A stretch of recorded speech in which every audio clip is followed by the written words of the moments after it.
ಸ್ವಲ್ಪ ದಿನಗಳ ಕಳೆದಿತ್ತು. ಮಲೆನಾಡು ಬಹಳ ಶಾಂತವಾಗಿತ್ತು. ಮಲೆನಾಡಿನಲ್ಲಿ ಕೇವಲ ಮಳೆ ಮತ್ತು ಗುಡುಗು ಸಿಡಿಲು ಭೋರ್ಗರಿತಾ ಇತ್ತು. ಆದರೆ ಈಗ ಮತ್ತೆ ಶಾಂತವಾಗಿದ್ದ ಮಲೆನಾಡಿನಲ್ಲಿ ಕೋಮು ಸೌಹಾರ್ದವನ್ನ ಕದಡುವ ಮತ್ತೊಂದು ಘಟನೆ ವರದಿಯಾಗಿದೆ. ಮಲೆನಾಡಿನ ಹೆಬ್ಬಾಗ್ಲು ಅಂತ ಕರೆಸಿಕೊಳ್ಳುವ ಈ ಸಂದರ್ಭದಲ್ಲಿ ಸುಂದರವಾಗಿ ಕಾಣುವ ಶಿವಮೊಗ್ಗದಲ್ಲಿ ವಿಕೃತ ಮನಸ್ಸುಗಳು ಆಟಾಟೋಪವನ್ನ ಮೆರಿತಾ ಇವೆ. ಶಿವಮೊಗ್ಗದ ಬಂಗಾರಪ್ಪ ಬಡಾವಣೆಯಲ್ಲಿ ವಿಘ್ನೇಶ್ವರನ ಮೂರ್ತಿಗೆ ಕಾಲಿಂದ ಒದ್ದು ಚರಂಡಿಗೆ ವಿಗ್ರಹವನ್ನ ಎಸೆದಿದ್ದಾನೆ ದುಷ್ಟ. ಅವಮಾನ ಎಸಗಿದ್ದಾನೆ ಬಂಗಾರಪ್ಪ ಬಡಾವಣೆಯಲ್ಲಿ. ಇತ್ತೀಚೆಗಷ್ಟೇ ಪ್ರತಿಷ್ಠಾಪನೆ ಮಾಡಲಾಗಿದ್ದ ಗಣಪತಿ ಮೂರ್ತಿ ಮತ್ತು ಗಣಪತಿ ಮುಂದಿದ್ದ ನಾಗನ ವಿಗ್ರಹವನ್ನ ಚರಂಡಿಗೆ ಎಸೆದಿದ್ದಾನೆ. ಅನ್ಯ ಕೋಮಿನ ವ್ಯಕ್ತಿಯಿಂದ ಈ ಕೃತ್ಯ ನಡೆದಿದೆ ಅನ್ನೋ ಆರೋಪ ಕೇಳಿಬಂದಿದೆ. ಸ್ಥಳದಲ್ಲಿ ಎಸ್ಪಿ ಮಿಥುನ್ ಕುಮಾರ್, ಡಿವೈಎಸ್ಪಿ ಸಂಜೀವ್ ಪರಿಶೀಲನೆ ನಡೆಸುತ್ತಿದ್ದಾರೆ. ಕೃತ್ಯ ಎಸಗಿ ಪರಾರಿಯಾಗಿದ್ದ ವ್ಯಕ್ತಿಗಾಗಿ ಪೊಲೀಸರು ಶೋಧ ನಡೆಸುತ್ತಿದ್ದಾರೆ. ಬಂಗಾರಪ್ಪ ಬಡಾವಣೆಯಲ್ಲಿ ಬಿಗುವಿನ ವಾತಾವರಣ ನಿರ್ಮಾಣ ಆಗಿದೆ. ಬಿಗಿ ಪೊಲೀಸ್ ಬಂದೋಬಸ್ತನ್ನು ನಿರ್ಮಾಣ ಮಾಡಲಾಗಿದೆ. ಸಹಿಷ್ಣು ಹಿಂದೂಗಳು ಸ್ವಲ್ಪ ನೆಮ್ಮದಿಯಲ್ಲಿದ್ದಾರೆ ಅಂತಂದ್ರೆ ನೋಡ್ಕೊಳ್ಳೋದಕ್ಕಾಗೋದಿಲ್ಲ. ಇವ್ರಿಗೆ ಏನಾದರೂ ಗಲಾಟೆ ಆಗ್ತಾ ಇರಬೇಕು, ಏನಾದರೂ ನಡೀತಾ ಇರಬೇಕು, ಕೋಮು ಸೌಹಾರ್ದವನ್ನ ಕದಡ್ತಾ ಇರಬೇಕು. ನೋಡಿ, ನಾಗನ ವಿಗ್ರಹ ಮತ್ತು ಗಣೇಶನ ವಿಗ್ರಹವನ್ನ ಕಾಲಲ್ಲಿ ಒದ್ದು ಅದನ್ನ ಚರಂಡಿಗೆ ಎಸೆದಿದ್ದಾನೆ. ಅವನಿಗೆ ಯಾವ ರೀತಿ ಬಾಧಿಸಿತ್ತದು, ಏನ್ ಮಾಡಿತ್ತು ಗಣೇಶನ ವಿಗ್ರಹ? ಇತ್ತೀಚೆಗಷ್ಟೇ ಪ್ರತಿಷ್ಠಾಪನೆ ಆಗಿದ್ದು ಅದೆಷ್ಟೋ ಜನರ ಆರಾಧ್ಯ ದೈವ. ಅದೆಷ್ಟೋ ಜನ ಇದರಲ್ಲೇ ದೇವರಿದ್ದಾರೆ ಅಂತ ನಂಬಿದ್ದಾರೆ. ಅದೆಷ್ಟೋ ಜನ ಹಾಲು ಹೂವು ಹಣ್ಣು ಅಭಿಷೇಕ ಮಾಡ್ತಾರೆ. ನಿಮಗದೇನು ಅಲ್ಲ ಅಂತಂದ್ರೆ ಬಿಡಿ.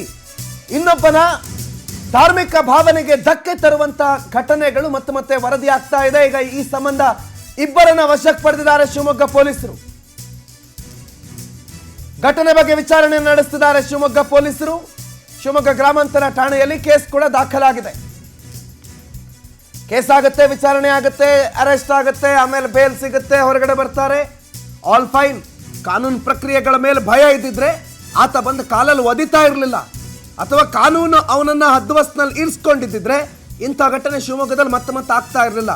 ಬಟ್ ಯಾಕೆ ಶಿವಮೊಗ್ಗದಲ್ಲೇ ಇಂಥದ್ದು ಮತ್ತೆ ನಡೀತಾ ಇದೆ? ಕೋಮು ಸೂಕ್ಷ್ಮ ಪ್ರದೇಶವಾಗಿ ಶಿವಮೊಗ್ಗ ಕಂಪ್ಲೀಟ್ ಆಗಿ ಕನ್ವರ್ಟ್ ಆಗ್ತಾ ಇದೆ.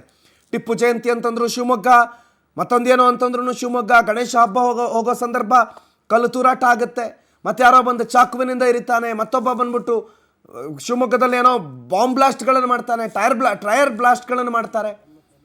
ಈಗ ಬಂದು ಯಾರೋ ಗಣೇಶನ ಮೂರ್ತಿಗೆ ಕಾಲಿಂದ ಒದ್ದಿದಾರಂತೆ. ಕೋಮು ಸೌಹಾರ್ದ ಇದ್ದಂಥ ಊರದು. ಹಿಂದೂ ಮುಸ್ಲಿಂ ಒಟ್ಟಿಗೆ ಹಬ್ಬ ಮಾಡ್ತಾ ಇದ್ರು, ಒಟ್ಟಿಗೆ ಒಂದೇ ಮನೇಲಿ ಕುತ್ಕೊಂಡು ಊಟ ಮಾಡ್ತಾ ಇದ್ರು. ಅಂಥ ಊರದು. ಅಂಥ ಊರಿನಲ್ಲಿ ಇಂಥ ಪಾಪಿಗಳು ಸೇರ್ಕೊಂಡ್ಬಿಟ್ಟಿದ್ದಾರೆ. ಖಾಲಿ ಜಾಗ ಇದೆ, ಇದು ಪಾರ್ಕಿಗೆ ಅಂತಂದು ಮೀಸಲಿಟ್ಟಿದ್ರು ಅಂತಂದು ಹೇಳ್ತಾರೆ. ಕೆಲವೊಂದು 4-5 ಗಿಡಗಳಿದೆ, ಆಮೇಲೆ 2 ಕಟ್ಟೆ ಇದೆ. ಕಟ್ಟೆ ಮೇಲೆ 2 ದೇವರ ವಿಗ್ರಹ ಇದೆ. ಒಂದು ಗಣಪತಿ ವಿಗ್ರಹ, ಇನ್ನೊಂದು ನಾಗರ ವಿಗ್ರಹ ಇದೆ. ಸೊ ಅದು ಯಾರೋ ಒಬ್ಬ ವ್ಯಕ್ತಿ ಬಂದು ಅದನ್ನ ಕೆಳಗಡೆಗೆ ಹಾಕ್ದ ಅಂತಂದು ಲೋಕಲ್ ಅವರು ಕಂಪ್ಲೇಂಟ್ ಮಾಡ್ತಾ ಇದ್ದಾರೆ. ಇಮಿಡಿಯೇಟ್ಲಿ ನಮ್ಮ ಆಫೀಸರ್ಸ್, ನಾನು ಕೂಡ ಇಲ್ಲಿ ಬಂದು ಚೆಕ್ ಮಾಡಿದೀವಿ. ಅದು ಕೆಳಗಡೆ ಹಾಕಿದ್ ಮತ್ತು ಆಸ್ ಆಫ್ ನಾವು ಯಾವ ಲೊಕೇಶನ್ ಅಲ್ಲಿ ಇತ್ತು ಅದೇ ಲೊಕೇಶನ್ ಅಲ್ಲೇ ಇದೆ ವಿಗ್ರಹ, ನಾಗರ ವಿಗ್ರಹ. ಸೊ ಅದು ಏನಾಗಿದೆ ಏನು ಎತ್ತ ಅಂತಂದು ನಾವು ಪೂರ್ಣ ಪ್ರಮಾಣದಲ್ಲಿ ಪರಿಶೀಲನೆ ಮಾಡ್ತಾ ಇದ್ವಿ. ತಪ್ಪಿತಸ್ಥರು ಯಾರು ಇದಾರ ಏನು ಎತ್ತ ಅಂತ ನೋಡಿ ಅವ್ರ ವಿರುದ್ಧ ಸೂಕ್ತ ಕ್ರಮನ ತಗೊಳ್ತೀವಿ. ಈಗಲೇ ಏನು ಹೇಳಲಿಕ್ಕೆ ಆಗಲ್ಲ. ಪರಿಶೀಲನೆ ಮಾಡೋಣ, ಏನಾಗಿದೆ ಏನು ಎತ್ತ ಅಂತಂದು ಫಸ್ಟ್ ಪರಿಶೀಲನೆ ಮಾಡೋಣ. ಊಹಾಪೋಹ ಮಾಡೋದು ಬೇಡ. ಸುಮ್ನೆ ನಾವೇನೆ ಅನ್ನೆಸೆಸರಿ ಯಾಕೆ ಕ್ರಿಯೇಟ್ ಮಾಡ್ಬೇಕಲ್ವಾ? ಅದಕ್ಕೋಸ್ಕರ ತಮಗೂ ಕೂಡ ಏನಾಗಿದೆ ಅದನ್ನ ಇವಾಗ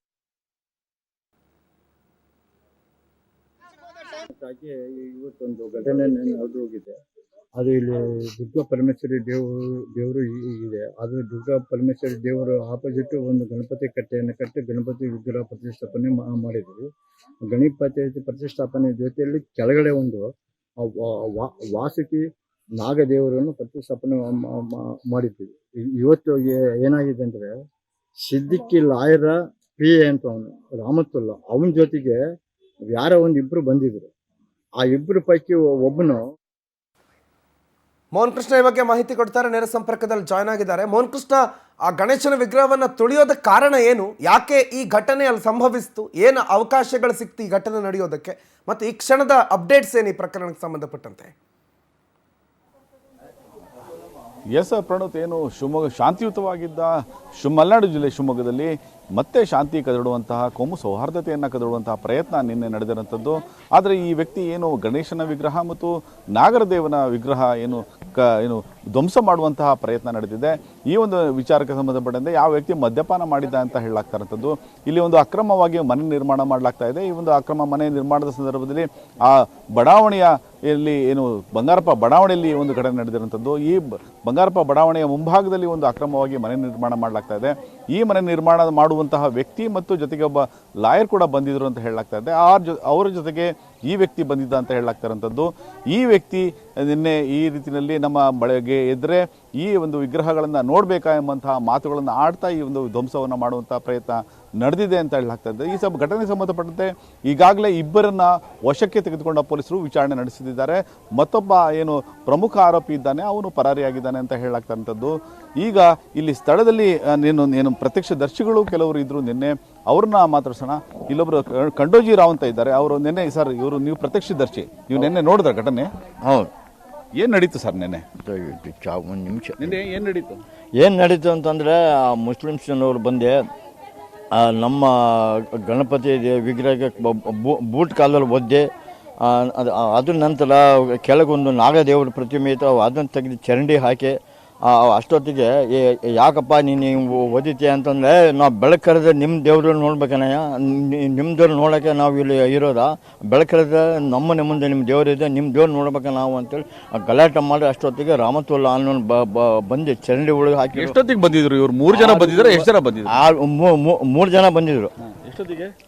6ರಿಂದ 6:15. 6 ಗಂಟೆಯಿಂದ 6 ಒಳಗೆ ಎಲ್ಲ ಮುಗಿದೋತು.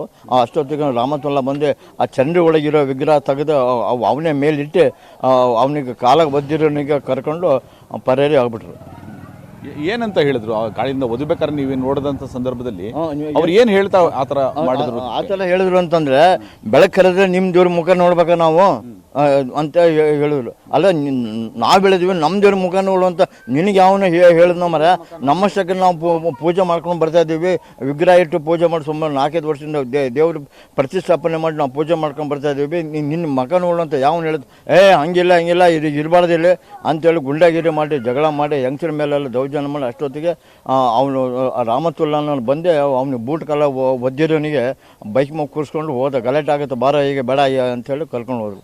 ಅದ್ರ ನಂತರ ನಾವು ಪೊಲೀಸ್ ಸ್ಟೇಷನ್ಗೆಲ್ಲ ಇನ್ಫಾರ್ಮೇಷನ್ ಮಾಡಿ ಅವರೆಲ್ಲ SP ಅವರೆಲ್ಲ ಬಂದೆ, SI ಎಲ್ಲ ಬಂದೆ, ಪಾಪ ಪೊಲೀಸ್ ಸಿಬ್ಬಂದಿ ಅವರೆಲ್ಲ ಬಂದೆ, ಎಲ್ಲ ಪರಿಶೀಲನೆ ಮಾಡಿ ಇಬ್ಬರನ್ನ ಈಗ ಅರೆಸ್ಟ್ ಮಾಡಲಾಗಿದೆ ಅಂತ ಹೇಳಲಾಗ್ತಾ ಇದೆ. ಇಬ್ಬರನ್ನ ಅರೆಸ್ಟ್ ಮಾಡ್ಯಾರಂತ ನಮಗೆ ಸುದ್ದಿ ಬಂದಿದ್ದೆ ಸರ್. ಯಾರು ಅಂತ ಗೊತ್ತಿಲ್ಲ. ಒಟ್ಟಿಗೆ ಬೂಟ್ ಕಾಲ ಒದ್ದಿರೋ ಸಿಕ್ಕಿಲ್ಲಂತೆ. ಆ ರಾಮತುಲ್ಲಾ ಮತ್ತು ಈ ಬಿಲ್ಡಿಂಗ್ ಓನರ್ ಇಬ್ಬರನ್ನ ಅರೆಸ್ಟ್ ಮಾಡ್ಯಾರ. ಆ ಬೂಟ್ ಕಾಲ ಒದ್ದಿರೋನು ಅವನ ಹೆಸರು ಗೊತ್ತಿಲ್ಲ, ಅವನಿಗೆ ಪರಾರಿ ಆಗ್ಯಾನ. ಇದಿಷ್ಟು ಏನು ಸ್ಥಳೀಯ ಏನು ಪ್ರತ್ಯಕ್ಷದರ್ಶಿಗಳ ಮಾತು. ಪ್ರಣತ್, ಏನಂತ ಹೇಳಿದ್ರೆ ಏನು ಘಟನೆ ಸಂಬಂಧಪಟ್ಟಂತೆ ಇದೀಗ ಕೆಲವು ಧಾರ್ಮಿಕ ಮುಖಂಡರುಗಳು ಮತ್ತು ರಾಜಕೀಯ ಕೆಲವು ಮುಖಂಡರುಗಳು ಕೂಡ, ಹಿಂದೂ ಸಂಘಟನೆಯ ಮುಖಂಡರುಗಳು ಕೂಡ ಇಲ್ಲಿ ಸ್ಥಳೀಯವಾಗಿ ಏನು ಬಂಗಾರಪ್ಪ ಬಡಾವಣೆಗೆ ಭೇಟಿ ನೀಡುವಂಥ ಕೆಲಸ ಮಾಡ್ತಿದ್ದಾರೆ. ಏನು 8:30 ಸಂದರ್ಭದಲ್ಲಿ ಮತ್ತು 10-10:30 ಸಂದರ್ಭದಲ್ಲಿ ಧಾರ್ಮಿಕ ಮುಖಂಡರು ಮತ್ತು ಕೆಲ ಹಿಂದೂ ನಾಯಕರು ಕೂಡ ಬರುವಂಥ ಸಾಧ್ಯತೆ ಇದೆ. ಬಂದು ಇಲ್ಲಿ ಸಾಂತ್ವನ ಹೇಳುವಂಥ ಕೆಲಸ ಮತ್ತು ಈ ಒಂದು ಹಿಂದೂ ಧರ್ಮಕ್ಕೆ ಅವಮಾನ ಮಾಡಲಾಗಿದೆ ಎಂಬಂಥ ಮಾತು ಏನು ಕೇಳಿ ಬರ್ತಾ ಇದೆ. ಈ ಒಂದು ವಿಚಾರಕ್ಕೆ ಸಂಬಂಧಪಟ್ಟಂತೆ ಅವರು ಕೂಡ ಏನು ಕೆಲವು ಮಾತುಗಳನ್ನು ಆಡುವಂಥ ಸಾಧ್ಯತೆ ಇದೆ. Pranath, okay, thank you Mohan Krishna ಮಾಹಿತಿಗೆ.